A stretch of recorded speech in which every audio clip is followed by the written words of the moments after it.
नमस्कार मित्रों, मैं हूं कुमार भवेशचंद और आप देख रहे हैं द इंडियन पोस्ट। अभी अभी मैं कुछ देर पहले प्रधानमंत्री का भाषण सुन रहा था। प्रधानमंत्री नरेंद्र मोदी उत्तर प्रदेश के दौरे पर हैं, अपनी पार्टी के लिए प्रचार कर रहे हैं। जाहिर है अपनी पार्टी के लिए प्रचार कर रहे हैं तो कुछ ऐसे सवाल जरूर उठाएंगे जो उन्होंने काम किए। और उन्होंने जो काम किए हैं उसमें से कई काम ऐसे हैं, जैसे सरकारी योजनाएं बहुत सारी चल रही हैं, लोगों की थाली में अनाज पहुंच रहा है, लोगों के लिए खाने का बंदोबस्त किया गया है चूंकि कोरोना का असर है। और इस बात को प्रधानमंत्री ने आज कहते हुए ये भी कह दिया कि मुझे ये भी सुनने को मिलता है कि मैंने नरेंद्र मोदी का नमक खाया है और मैं उससे गद्दारी नहीं कर सकता। प्रधानमंत्री की ये बात हैरान करने वाली है।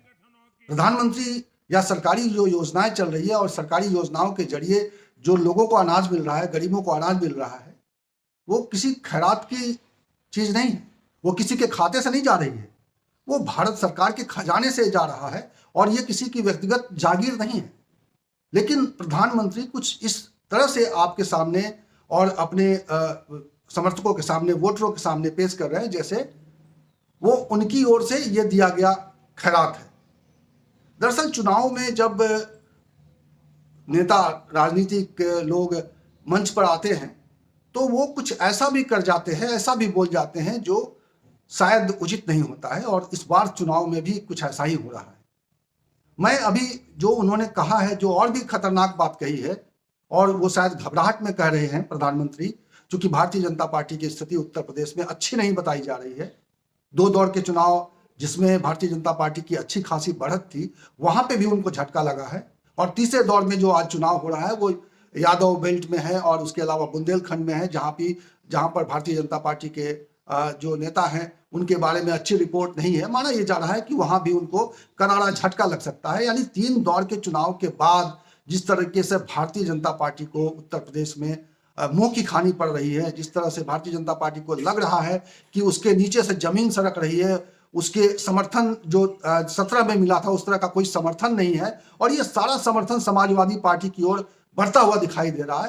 तो इस खुन्नस में जिस तरह की बातें की जा रही हैं, और प्रधानमंत्री स्तर के नेता जो भारतीय जनता पार्टी के सबसे टॉप मोस्ट लीडर हैं, जिनके बारे में ये कहा जाता है कि उनकी एक बात पे जो है पूरा देश इधर से उधर मुड़ जाता है, उस व्यक्ति के मुंह से ऐसी बातें सुनने को मिल रही है इस चुनाव में, जो बताता है कि कहीं ना कहीं भारतीय जनता पार्टी घबराहट में है, डर में है।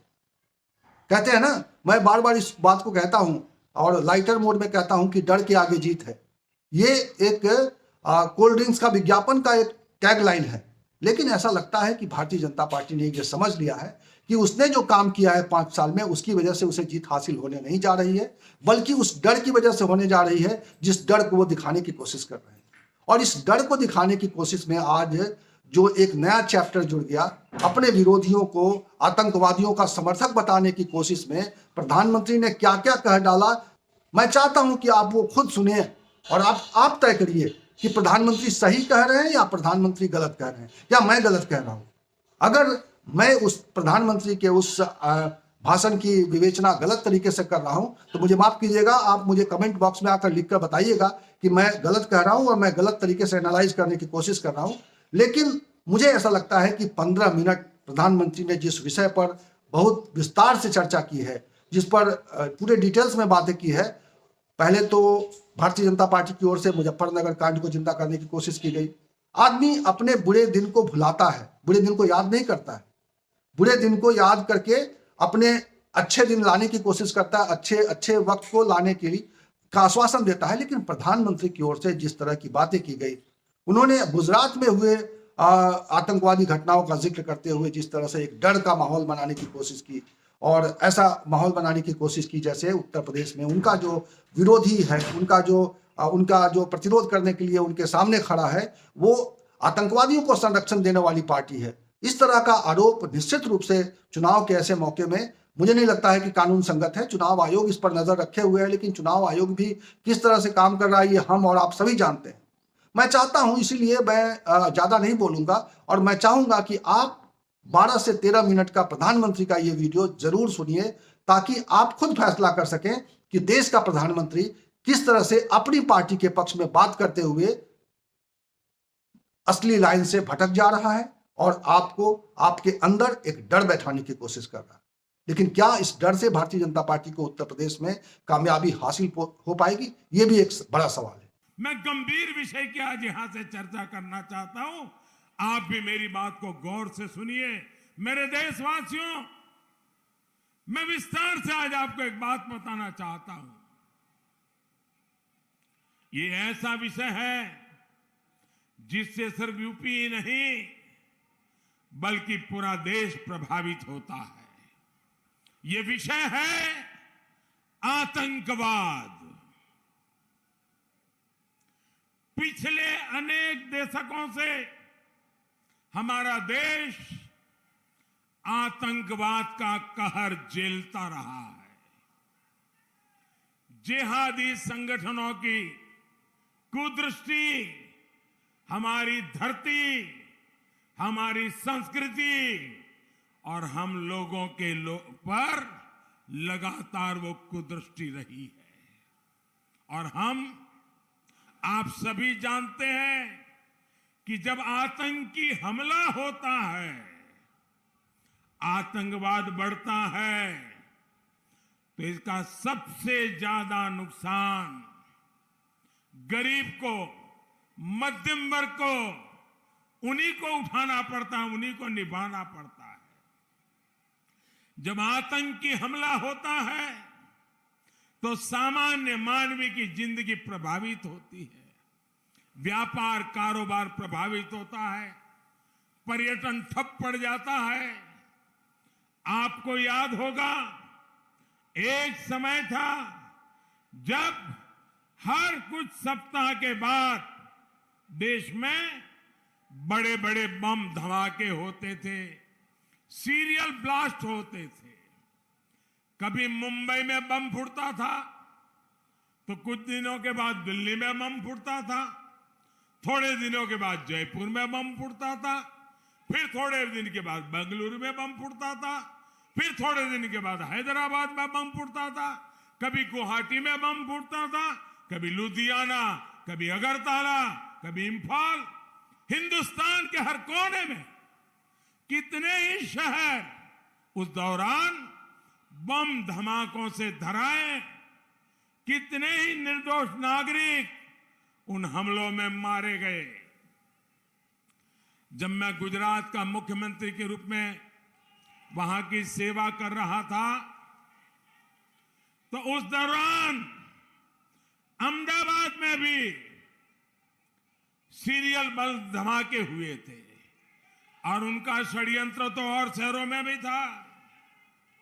मैं उस दिन को कभी भूल नहीं सकता हूं साथियों। और उसी दिन जो लोग इन धमाकों में मारे गए थे, धरती खून से लाल हो चुकी थी। माताएं बहनें के आंसू रुकते नहीं थे। मैंने उस रक्त से गीली हुई इस मिट्टी को उठा करके मैंने संकल्प लिया था कि मेरी सरकार इन आतंकवादियों को पाताल से भी खोज करके सजा देगी।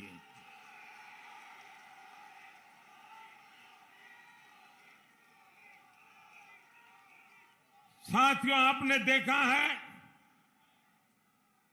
अभी 2 दिन पहले ही अहमदाबाद बम धमाके के दोषियों को सजा मिली है। जो हम भारतीयों को तबाह करना चाहते थे, उन्हें अदालत ने सजा सुनाई है।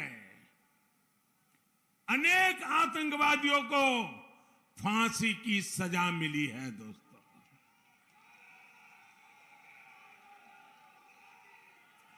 आज मैं विशेष तौर पर इसका जिक्र इसलिए कर रहा हूं क्योंकि कुछ राजनीतिक दल ऐसे ही आतंकवादियों के प्रति मेहरबान रहे हैं।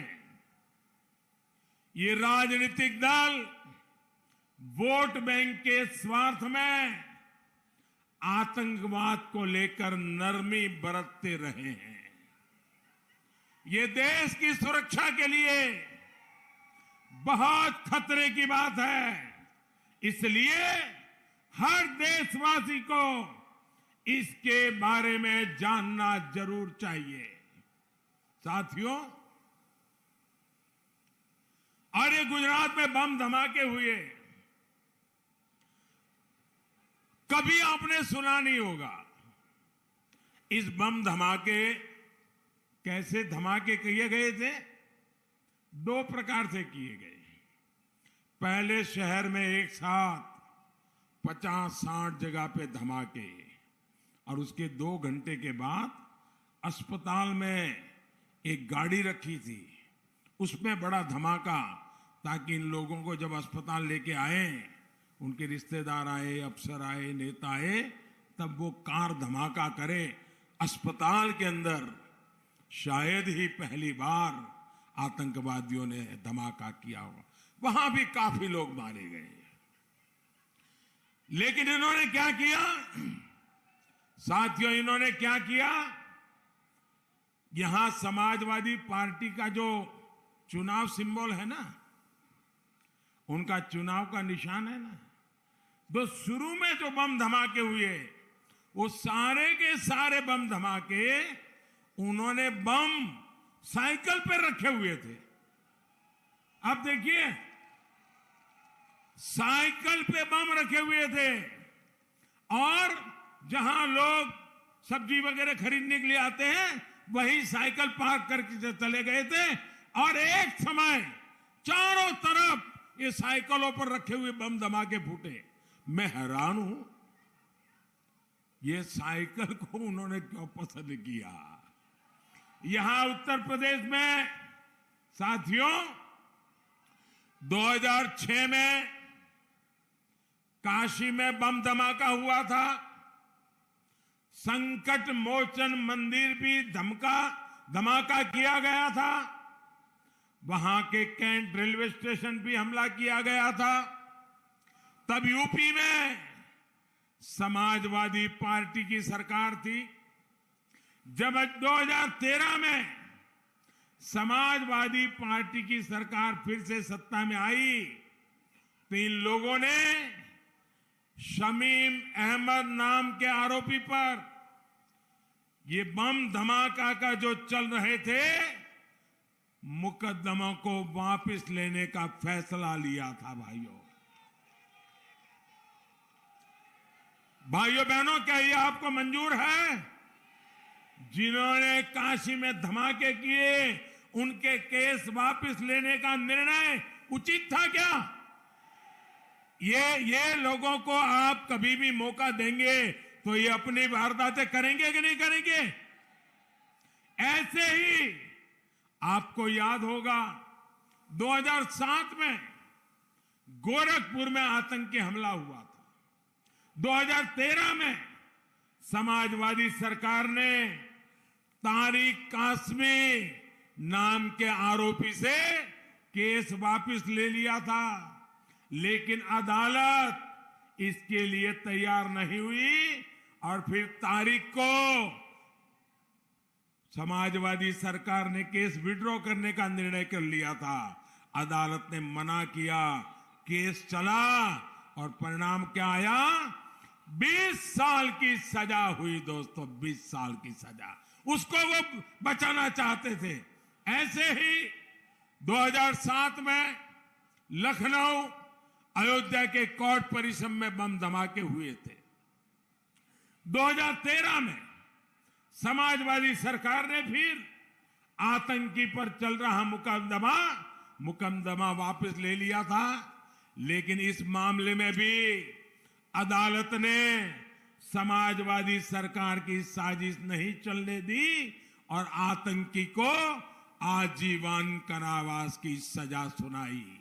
साथियों, आप कल्पना कर सकते हैं, ऐसे ही यूपी में एक दो नहीं बल्कि आतंकी हमलों के 14 मुकदमों में समाजवादी सरकार ने बहुत सारे आतंकवादियों से मुकदमे वापस लेने का फरमान सुना दिया था। क्या आतंकवादियों पर रहम करना ठीक है क्या? आप जरा बताइए, रहम करना ठीक है क्या? आतंकवादियों को बचाने के खेल ठीक है क्या? और आज लिपापोती करने निकले हो।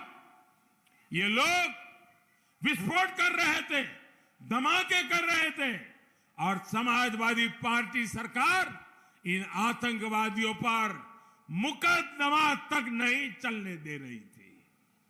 आतंकवादियों को केस वापसी का रिटर्न गिफ्ट दिया जा रहा था। इतना ही नहीं, समाजवादी पार्टी और कांग्रेस के नेताओं का रवैया और भी खतरनाक रहा है।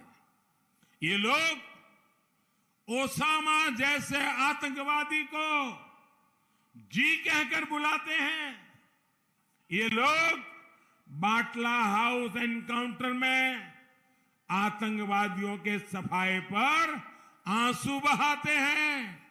ये लोग किसी दिन भारतीय सेना का अपमान करते हैं, किसी दिन पुलिस को बेइज्जत करते हैं, जबकि हमारी सरकार ने नेशनल वॉर मेमोरियल और नेशनल पुलिस मेमोरियल बनाया है।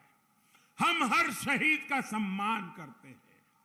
इतने वर्षों तक मैं इसलिए चुप रहा क्योंकि अहमदाबाद ब्लास्ट केस की सुनवाई चल रही थी। आज जब अदालत ने आतंकियों को सजा सुना दी है, तो मैं अब विषय को देश के सामने उठा रहा हूं। तो सुना आपने प्रधानमंत्री का ये भाषण। प्रधानमंत्री के भाषण पर आपकी प्रतिक्रिया का इंतजार रहेगा। अगर आपने अभी तक हमारा ये चैनल सब्सक्राइब नहीं किया है तो प्लीज इसे सब्सक्राइब कर लीजिए और इसका बेल आइकन जरूर दबा दीजिएगा, ताकि जब भी कोई नया वीडियो बने तो आपको इसकी जानकारी मिल जाए। बहुत बहुत शुक्रिया, आपने आखिर तक ये वीडियो देखा। नमस्कार।